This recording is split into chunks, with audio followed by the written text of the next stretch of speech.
মিলাদ করা হারাম, বিলাদত শরীফ করা হারাম। ওই বিলাদত শরীফ পালন করে যে তাবারুক খায় সেই তাবারুক হতে হারাম। ওই সমস্ত কানা মৌলভীরা কি দেখতে পায় না যে মুসলিম পাড়ায় আর্জেন্টিনা পর্তুগালের পতাকা ঝুলছে, সেখানে ফতোয়াবাজি করা যাবে না, সেখানে তারা ফতোয়াবাজি করে না। আর যখন রাসূলুল্লাহর নামে মৌলুদিন নবী হবে, এই যে আগামীতে রবিউল আউয়াল আসছে না, রবিউল আউয়ালে আপনারা মিলাদ পালন করেন তো, রাসূলুল্লাহর বিলাদত শরীফ পালন করেন না করেন না? তখন এই বিলাদত শরীফ থেকে রাসূলুল্লাহর মিলাদ দেখে এদের চুলকানি এত বেশি বেড়ে যায়। আজকে দেখছেন না এখন ওই যে কি একটা খেলা হচ্ছে জানো, পুরো টোটাল ওয়ার্ল্ডের খেলোয়াড়রা সেখানে যুক্ত হয়েছে, কি ফিফা ওয়ার্ল্ড কাপ না কি এরকম কিছু একটা আছে, ফিফা ওয়ার্ল্ড কাপ। এই যে ফুটবল বিশ্বকাপ যে হচ্ছে, আমি সেদিন একটা জলসায় গিয়েছিলাম আমার বাড়ি থেকে 25-26 কিলোমিটার দূরে।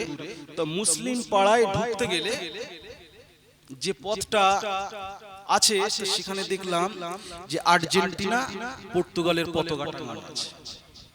তারা মুসলিম পাড়ায় আর্জেন্টিনা পর্তুগাল, সেখানে তার ব্যানার, তার পতাকা সেখানে ঝুলছে, সেখানে টাঙানো আছে।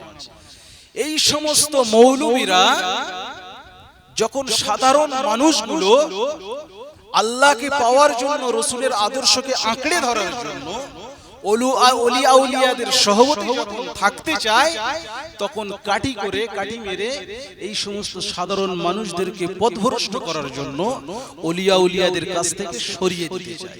ওই সমস্ত কানা মৌলভীরা কি দেখতে পায় না যে মুসলিম পাড়ায় আর্জেন্টিনা পর্তুগালের পতাকা ঝুলছে, সেখানে ফতোয়াবাজি করা যাবে না, সেখানে তারা ফতোয়াবাজি করে না। আর যখন রাসূলুল্লাহর নামে মৌলুদিন নবী হবে, এই যে আগামীতে রবিউল আউয়াল আসছে না, রবিউল আউয়ালে আপনারা মিলাদ পালন করেন তো, রাসূলুল্লাহর বিলাদত শরীফ পালন করেন না করেন না?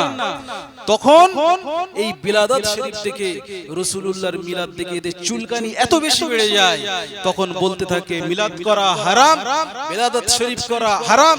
ওই বিলাদত শরীফ পালন করে যে তাবারুক খায় সেই তাবারুক হতে হারাম। এইভাবে ফতোয়াবাজি করে। কিন্তু আমাদের ছেলেরা আজকে আর্জেন্টিনা, পর্তুগাল, ব্রাজিল এই করতে করতে তারা জুয়ার মধ্যে ডুবে যাচ্ছে। এই কানা মৌলবী দেখতে কি গো, কথা ভুল বলছি না ঠিক বলছি ভাই? এটা জোরে বলেন। তাহলে রাসূলুল্লাহর তাকবীর দেন, নারায়ে তাকবীর, সবাই দাঁড়িয়ে যান, নারায়ে তাকবীর।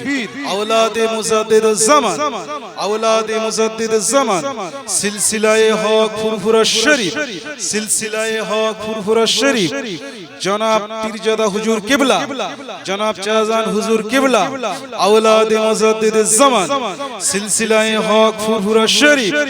নারায়ে তাকবীর, নারায়ে তাকবীর।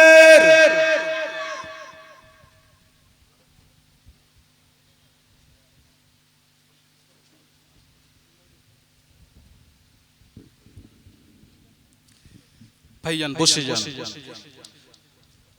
চাজান হুজুর কিবলা সুদূর ফুরফুরা শরীফ থেকে এসেছে, মূল্যবান কথা আপনাদের সম্মুখে রাখবেন।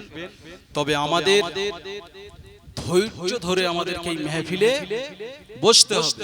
মেহফিলে মোমেনদের জায়গা, কাদের জায়গা বললাম?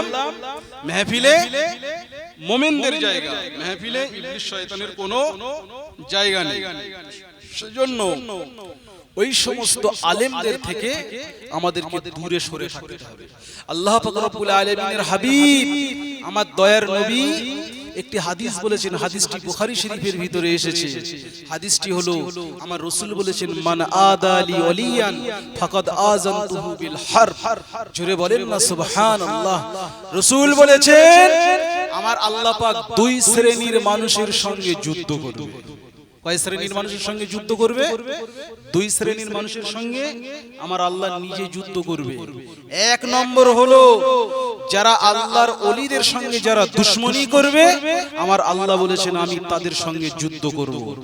আর একটা হলো যে যারা সুদ খাবে, ফাকাদ আযানতুহু বিল হারব, যারা সুদ খাবে আমার আল্লাহ বলছেন এই সুদখোরদের সঙ্গে আমি আল্লাহ পাক যুদ্ধ করব। আল্লাহ পাক আমাদের সকলকে হেফাজত করেন, বলেন আল্লাহুম্মা আমিন। আর জোরে হবে না আল্লাহুম্মা আমিন।